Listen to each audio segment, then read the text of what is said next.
Hi, myself Punu Verma. I'm IBO and a business consultant.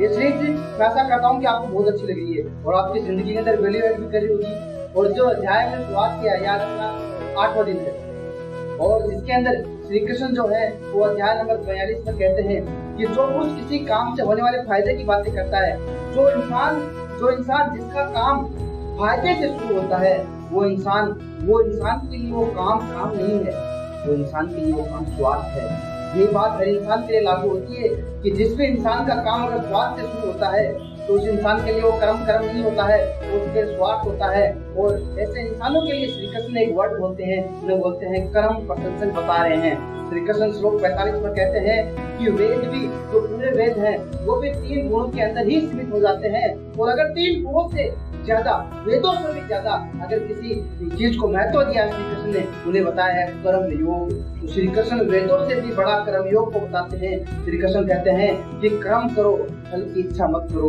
उससे आस्तिक मत रहो, कर्म से जुड़े सुख दुख से लोगों का आप लगाव मत करो। जो कर्म से अगर कोई सुख दुख जुड़ा हुआ है उससे आप लगाव मत करो, सिर्फ आप अपना फोकस कर्म पे करो। श्री कृष्ण आगे कहते हैं श्लोक नंबर 46 में कि आप सिर्फ कर्म करो, फल की चिंता मत करो।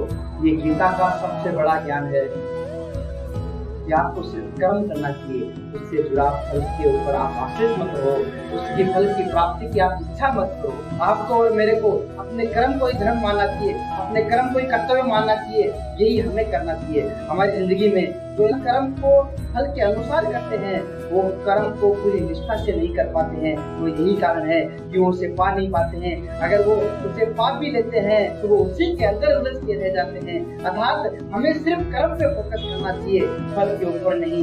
कोई काम अगर उस काम पे फोकस करेंगे अपन तो फल तो हमें मिलेगा ही। ऐसा नहीं हो सकता कि अपन कर्म करें तो उसका फल नहीं मिले। लेकिन अगर हमने फल की प्राप्ति चाही, अगर हमने फल के स्वार्थ से अगर वो काम किया तो हमें वो फल नहीं मिल पाएगा और हमारा जो काम है उसके ऊपर हमारा 100% फोकस नहीं हो पाएगा। तो सबसे बड़ी श्री कृष्ण यहाँ पे बात बता रहे हैं कि अपना उस कर्म पे फोकस करो, उस फल पे नहीं जो आप प्राप्त करना चाहते हो। धन्यवाद। ये सीरीज आपको कैसी लग रही है आप बेशक मुझे बताइएगा।